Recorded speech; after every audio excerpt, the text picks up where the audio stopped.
अस्सलाम वालेकुम। Channel M5 से नसरीन हुसैन परवेज़ आपकी खिदमत में हाज़िर है। एक खराज तहसीन पेश करना है अपने मसीही भाई सिपाही लॉन्स नाइक याकूब मसीह को। आज उनका यौम शहादत था। 1948 में कैप्टन सरवर शहीद के साथ पाकिस्तान का दिफा करते हुए वो शहीद हो गए थे। हम उनको शहीद ही कहेंगे। उनके फ़िक़ा में इसे क्या कहा जाता है, उनके मज़हब में, मज़हब ईसाई में शहीद हर जगह शहीद होता है। जनाब, ये जो अभी चर्च पे हमले हुए थे, इसके पीछे जो घटिया सोच और घटिया ज़लालत और इंसानियत से गिरी हुई एक्टिविटी जिसने कराई, वो यकीनन पाकिस्तानी नहीं हो सकते। यकीनन उसमें वो हमारे उलमा सो कॉल्ड मौलवी जो हैं, उन्होंने उसको हवा ज़रूर दी थी। लेकिन ये अटैक जो है, मुझे पूरा यकीन है कि ये रॉ की तरफ से हुआ। बेशक उन्होंने अफ़गानिस्तान से लोग इस्तेमाल किए, ये तो अभी जो कि तहक़ीक़ात अभी पूरी सामने नहीं आई हैं, इसलिए अभी तक तो यही है कि उसको भड़काने के लिए हमारे मौलवी साहिबान जो हैं, उन्होंने काफ़ी घटिया और गंदा और इंसानियत से गिरा हुआ रोल प्ले किया। तो महकमा औक़ाफ़ जो है, उसकी ज़िम्मेदारी है कि इनकी बेखनी के लिए पहले तो इनका एक टेस्ट लिया जाए। बिलख़ुसूस पेश इमामों का, मस्जिद के जो पेश इमाम होते हैं, ये औक़ाफ़ के मुलाजिम हैं। तो जनाब, ये जो मज़हबी उमूर के वफाकी वज़ीर आए हैं, तो अब आते ही उनको हज पे लगा दिया है। यानी वो सर कढ़ाई में और उंगलियां घी में और सर कढ़ाई में करवा दिया है उनका। तो अगर वो अब थोड़ी सी तवज्जो इस तरफ भी दें और प्राइम मिनिस्टर साहब से रिक्वेस्ट करें कि मुझे औक़ाफ़ का जो सबसे बड़ा मसला है, वो मस्जिदों के पेश इमामों का और इस किस्म के मौलवियों की तरबियत का है। उनकी बेहतरीन खतूत पर, बेहतरीन इस्लामी खतूत पर तरबियत की जाए। और चूँकि आपको लिया इसलिए गया कि आपको बहुत बड़ा इस्लाम का स्कॉलर समझा जाता है, और वो आपकी जो टीवी पे आके इस्लाम पर और कुरान पर बात कर ले, आपका तो कुरान पर मुताला भी है, आपका इस्लाम पर भी मुताला है, इस्लामी तारीख़ पर भी है, और आप उन बहुत सारे लोगों से बेहतर हैं, यानी अहमद साहब, जो हमारे टेलीविज़न में प्राइवेट मीडिया पे बहुत उधम मची रहती है। तो और जो निगरां केयर टेकर हुकूमत में जैसे लोग लिए गए हैं, तो आप उनसे काफ़ी बेहतर हैं काफ़ी लोगों से। चूँकि मैं आपको ज़ाती तौर पे भी जानती हूँ, इसलिए मैं कह रही हूँ कि ये आप रिक्वेस्ट करें प्राइम मिनिस्टर साहब से कि आपके ज़िम्मे ये काम पहले लगाया जाए। वो हज वग़ैरह के इंतज़ामात वो तो सब चलता ही रहेगा, लेकिन ये अभी हज नहीं, अभी तो ख़त्म हुआ है, 3 महीने हुए हैं, अभी पूरे 10 महीने बाकी हैं, और तकरीबन 7 महीने बाकी हैं जब हज फ़्लाइट्स जानी शुरू होंगी, या जैसे भी जाएं।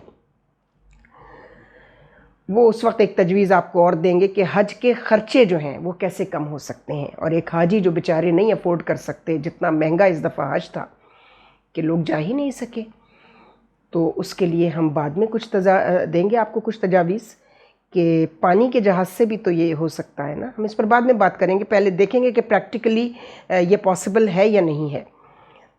तो मेहरबानी करके ये काम तो कर लीजिए पहली फ़ुर्सत में। चूँकि इस्लाम वो वाहिद मज़हब है जो अक़लियतों को सिर्फ तहफ़्फ़ुज़ नहीं देता, हमारे झंडे में जो ये सफ़ेद रंग है, ये हमारी अक़लियतों के तहफ़्फ़ुज़ के लिए है, उनकी इज़्ज़त के लिए है, उनके एहतराम के लिए है।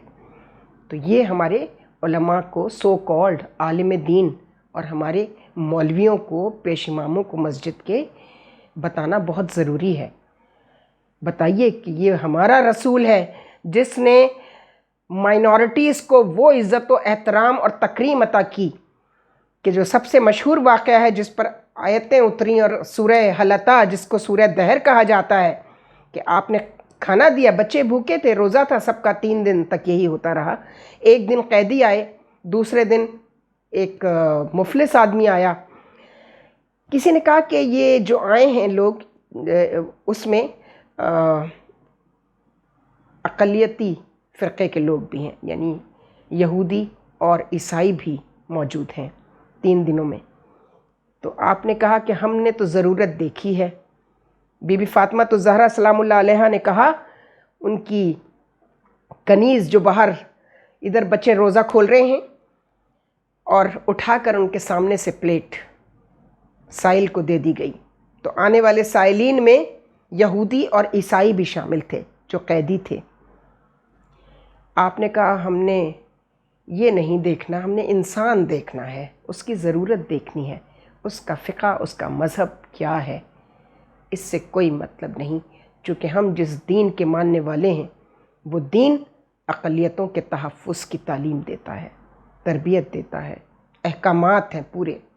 اور جس کو سورہ حلطہ یعنی کہ سورہ دہر پڑھنی ہو، ہمارے ہاں نام تبدیل کیے گئے، ورنہ جتنے سپارے ہیں ہمارے ہاں، جتنی صورتیں ہیں وہ جہاں سے وہ شروع ہوتی ہیں، جیسے سورہ توبہ رکھ دیا نام سورہ برات کا، برات یعنی اللہ بیزاری کا اعلان کرتا ہے، اور 89 آیات میں سے صرف ایک آیت توبہ سے متعلق ہے، لیکن جو بھی کچھ ہے ہم اس پہ بعد میں بات کریں گے اور بات کرنا بھی نہیں ہے۔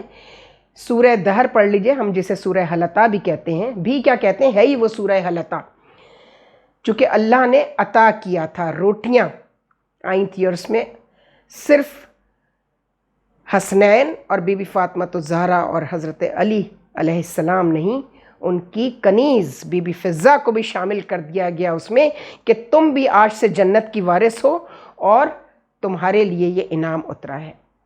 یہ صورتحال ہے جی اسلام کی، تو وہاں غلام، کنیز، اقلیتیں، سب کے حقوق برابر ہیں۔ تو آج یعقوب مسیح صاحب کو میں سلیوٹ کرتی ہوں، ایک ایسا سپاہی لانس نائک یعقوب مسیح جنہوں نے کیپٹن سرور شہید، جن کو پہلا نشان حیدر ان کو ملا، اور یہ 1948 میں، چونکہ ہندوستان کو یہ تکلیف پہلے دن سے شروع ہو گئی تھی۔ پہلا جو ایوارڈ تھا وہ نشان حیدر نہیں تھا، وہ میجر سیف جنجوعہ کو ملا تھا، اور لڑتے ہوئے اس کے بعد ایک میٹنگ ہوئی تھی، میں اپنے ایک کلپ فتح خیبر اور فاتح خیبر میں اس کو پورا ایکسپلین کر چکی ہوں۔ وہ بھی ایک اسلام آباد کی ایک انتہائی بیہودہ واہیات TV anchor Maria Zulfiqar کی طرف سے ایک ضلالت ہوئی تھی، تو میں نے ان کو جواب دینے کے لیے یہ بتایا تھا کہ میں اس فوج سے اور اس کے نشان سے محبت کیوں کرتی ہوں، اس فوج سے۔ وہ کسی میرے یوٹیوب پر پڑا ہوا ہے، میرے چینل M5 کے فتح خیبر اور فاتح خیبر، میں کسی اور دن جب آئے گا یہ دن فتح خیبر کا تو میں پھر اپلوڈ کر دوں گی۔ تو آپ سے گزارش ہے میرے تمام ناظرین سے کہ اس دن کو بھی خراج عقیدت پیش کرنے کے لیے اپنے مسیحی بھائیوں کو آپ ان کے لیے بھی دعا کریں کہ وہ ہمارے نبی صلی اللہ علیہ وآلہ وسلم اور تمام ہمارے معزز شہداء جو ہیں تاریخ کے، ان کے ساتھ وہ بھی کھڑے ہوں۔ خدا حافظ۔ سانائے ہستی ہم اپنے آقا کو سنائے جاتے ہیں، افسانۂ ہستی ہم اپنے آقا کو سنائے جاتے ہیں، امید لگا